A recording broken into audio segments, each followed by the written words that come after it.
Good morning students. आज हम आपकी पाठ्य पुस्तक क्षितिज के काव्य खंड के पाठ 11 जो कि है रसखान के सवैये का अध्ययन करने जा रहे हैं, जिसमें पिछले भाग में हमने रसखान के बारे में पढ़ा और रसखान के सवैये में प्रथम सवैया जो था वो हमने पढ़ा, जिसमें रसखान हर जन्म में किसी भी रूप में जन्म लेने पर वो ब्रज भूमि का सामीप्य पाना चाहते हैं। मनुष्य के रूप में जन्म लेने पर गोकुल के ग्वालों के रूप में जन्म लेना चाहते हैं, वहीं पत्थर के रूप में जन्म हो तो गोवर्धन पर्वत के रूप में पत्थर के रूप में जन्म लेना चाहते हैं। पक्षी के रूप में जन्म हो तो वह पक्षी बनना चाहते हैं जो यमुना किनारे उगे हुए कदम्ब की डालियों पर अपना बसेरा करते हैं। और जो पशु के रूप में जन्म हो तो ऐसी स्थिति में ग्वाले जो हैं, गोकुल के ग्वाले, उनकी गायों के बीच में चरते हुए अपना जीवन बिताना चाहते हैं। आगे बढ़ते हैं। दूसरे सवैये में या लपटी अर कामरिया पर राज तिहु पुर को तजिदारो, आठों सिद्धि नवों निधि के सुख नंद की गाय चराई विसारो, रसखान कबो इन आंखों से ब्रज के बन बाग तड़ाग निहारो, कौटिक एकल धौत के धाम करील के कुंजर ऊपर वारो।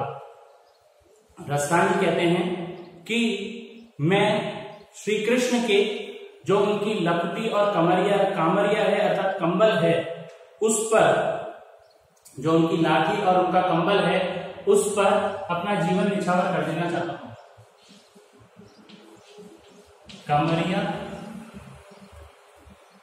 कामरिया अर्थात कंबल,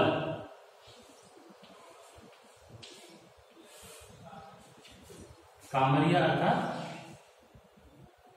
कंबल, पर राज तिहुपुर को तजिदारो, पर राज तिहुपुर तीनों लोकों के, पुर अर्थात लोकों के, पुर अर्थात लोक,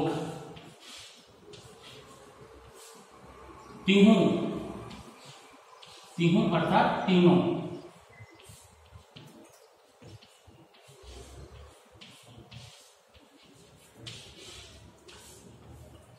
मैं तीनों लोगों का राज तजी अर्थात त्याग,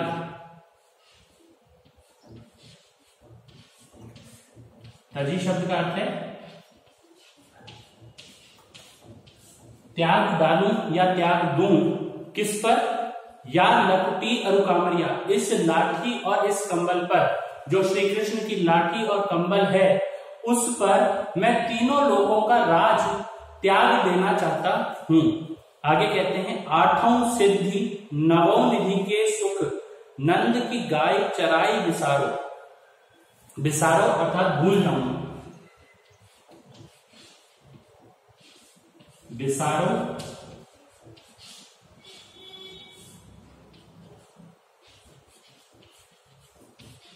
अर्थात भूल जाना। रसखान कहते हैं कि मैं आठों सिद्धि, जो आठों सिद्धियां हैं और 9 निधियां जो हैं, जो 9 खजाने हैं, उन सभी को कृष्ण नंद की गाय चराते हुए भूल जाना चाहता हूं। यानी कि नंद की जो गायें हैं उनको चराते हुए मैं आठों सिद्धियां और 9 निधियों को भूल जाना चाहता हूं। आगे कहते हैं रसखान कबो इन आंखें सो ब्रज के बन बाग तड़ाग निहारो। कबो यानी कि कब,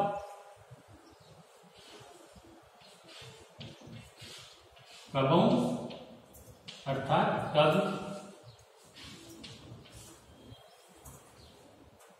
ब्रज के बन बाग तड़ाग निहारो, तड़ाग अर्थात तालाब।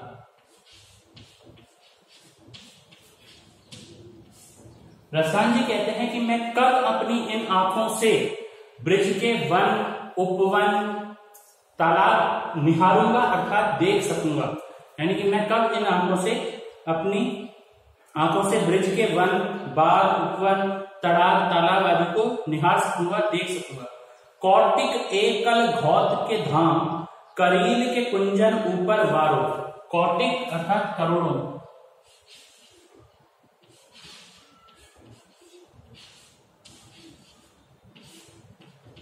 कौटिक अर्थात करोड़ों।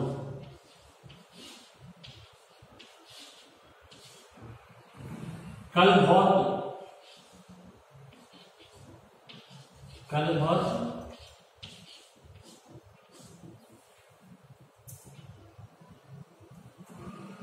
अर्थात सोने के।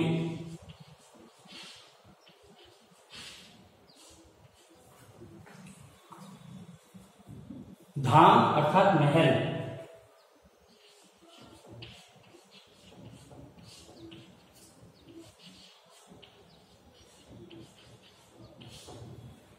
रसखान जी कह रहे हैं कि मैं करोड़ों सोने के महल, करील के कुंजन, करील के जो उपवन है, करील की बेलों के जो उपवन है, उनके ऊपर वार देना चाहता हूं, त्याग कर देना चाहता हूं, न्यौछावर कर देना चाहता हूं। तो रसखान संसार की बहुमूल्य वस्तुओं को, श्री कृष्ण से संबंधित वस्तुओं पर न्यौछावर करने को तैयार हैं और वे चाहते हैं कि मैं इन सब वस्तुओं को श्री कृष्ण से जुड़ी हुई वस्तुओं पर त्याग दूं। जैसे कि या लपटी अरु कांवरिया पर राज तिहु पुर को तजिडारो, यानी कि तीनों लोगों का राज मैं श्री कृष्ण की लाठी और उनके कंबल पर त्याग देना चाहता हूं। आठों सिद्धि नवों निधि के सुख, नंद की गाय चराई बिसारो। आठों सिद्धियों और 9 निधियों का जो सुख है उसे मैं नंद की गायों को चराते हुए भूल जाना चाहता हूं। आगे कहते हैं रसखान कबो इन आंखों से आंखें सो, ब्रज के वन बाग तड़ाग निहारो। रसखान जी कहते हैं कि कब मैं इन आंखों से ब्रज के उपवन, बाग, वन, तालाब आदि को निहारूंगा, देख सकूंगा। और आगे कहते हैं कौटिक एकल धौत के धाम, करील के कुंजन ऊपर वाला। करोड़ों, कौटिक अर्थात करोड़ों कलधौत सोने के बने हुए महलों को करील के जो उपवन है, करील के जो बाग हैं, उनके ऊपर वार देना चाहता हूं। अगला जो सवैया है उसमें गोपियां श्री कृष्ण के स्वरूप को प्राप्त करने के लिए, श्री कृष्ण के स्वरूप को प्राप्त करने के लिए बताती हैं कि किस प्रकार से मैं कृष्ण का क्या क्या स्वरूप धारण करना चाहती हूँ और कृष्ण के रूप को धारण करके अपना स्वरूप बदलना चाहती हूँ। मोर पखा सिर ऊपर राखियों, गुंज की माल गले पहिरोंगी, ओढ़ पीताम्बर ले लकुटी, बन गोधन गवारे संग फिरोंगी। भाव तो वो ही मेरो रसखान, सो तेरे कहे सब स्वांग करोंगी, या मुरली मुरलीधर की अधरान धरी अधरान धरोंगी। इसमें श्री कृष्ण भगवान के स्वरूप जो है, उनका स्वरूप है कि सिर पे मोर पंख है, गले में कुंज की माला पहन रखी है, गुंज के फूलों की जो वन पुष्प है गुंज, उसकी माला पहन रखी है, और उन्होंने पीतांबर वस्त्र पहन रखा है और लाठी हाथ में ले रखी है और गाय चरा रहे हैं। ऐसे स्वरूप को देख करके गोपी कहती है कि मैं भी मोर पंख सिर पर रखूंगी, श्री कृष्ण की तरह। गोपी यहाँ पे कह रही है, गोपिका कह रही है कि मैं भी श्री कृष्ण की तरह मोर पंख या मोर पंख का मुकुट सिर पर रखूंगी, गुंज की माल गले पहनूंगी, यानी कि गुंज जो वन पुष्प है गुंज, उसकी माला बना करके अपने गले में पहनूंगी। ओढ़ पीतांबर वस्त्र, पीले वस्त्र, पीतांबर शब्द का यहाँ तात्पर्य है पीले वस्त्र। पीतांबर अर्थात पीले वस्त्र।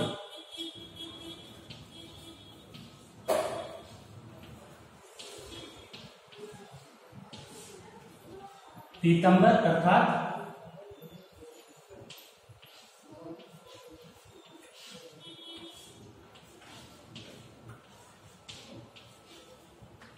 पीले वस्त्र पहनूंगी और ले लकुटी और लाठी लेकर वन गोधन गवारिन संग फिरूंगी। वनों में गोधन लेकर के, यानी कि गायों को लेकर के, गायों को लेकर के।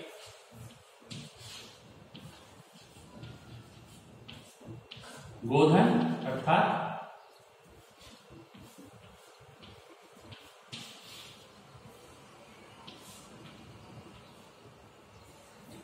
गायों को लेकर के गवारे में संग फिरूंगी, ग्वालों के साथ में फिरूंगी, घूमूंगी।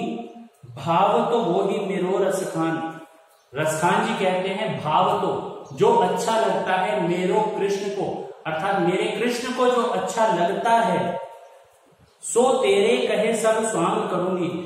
अरे गोपिका, तेरे कहने से मैं वो सब स्वांग, वो सब भेष धारण करूंगी। स्वांग अर्थात रूप धारण करूंगी। स्वांग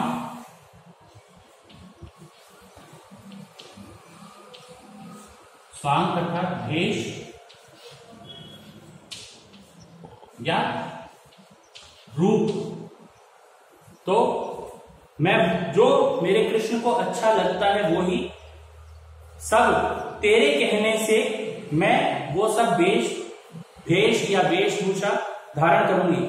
या मुरली मुरलीधर की, ये जो मुरली है, ये जो बांसुरी है, मुरलीधर अर्थात श्री कृष्ण की, उसको अधरान धरूंगी।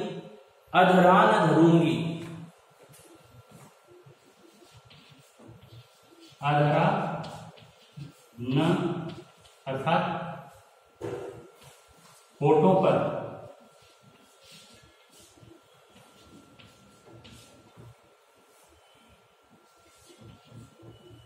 आगे है अधरा न,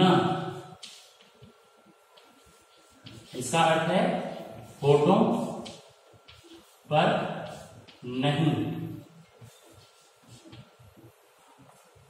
जो मुरली, ये जो मुरली है, जो मुरलीधर ने अपने होठों पर रख रखी है, उसे अपने होठों पर नहीं रखूंगी। यानी कि मैं सभी स्वांग करूंगी, केवल ये जो बांसुरी उन्होंने अपने होठों पे रख रखी है, उसे मैं धारण अपने होठों पर नहीं रखूंगी। एक बार फिर से देख लेते हैं। मोर पखा सिर ऊपर राखी हूं, मोर पंख रूपी मुकुट को, मोर पंख के मुकुट को अपने सिर पर रखूंगी। गुंज की माल गले पहनूंगी, गुंज जो वन पुष्प गुंज है, वन में खिलने वाला पुष्प जो गुंज है, उसकी बनी हुई माला अपने गले में पहनूंगी। ओढ़ी पीतंबर, पीले वस्त्रों को पहनूंगी, ओढ़ूंगी। ले लपटी बन गोधन, हाथों में लाठी लेकर के वनों में गोधन, गायों को ग्वारे में संग फिरूंगी, गायों को चराने के लिए ग्वालों के साथ में फिरूंगी। यानी कि मैं पीले वस्त्र पहनकर, हाथ में लाठी लेकर, ग्वालों के साथ में गायों को चराने के लिए वन में फिरूंगी, घूमूंगी। भाव तो वही मेरो रसखानी, सो तेरे कहे सब स्वांग करूंगी।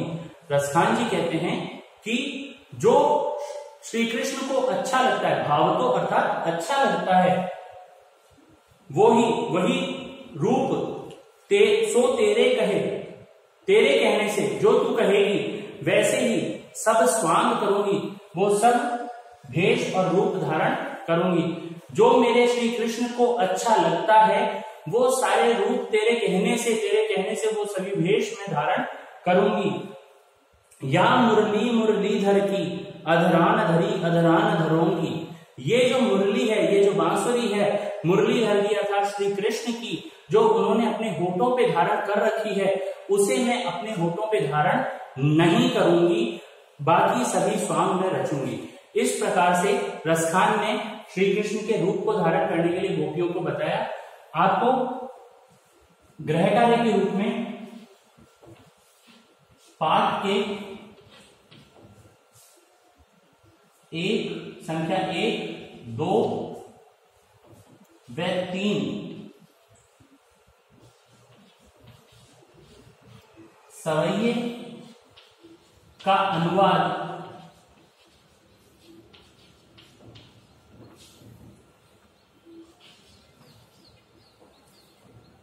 अपने शब्दों में करना है।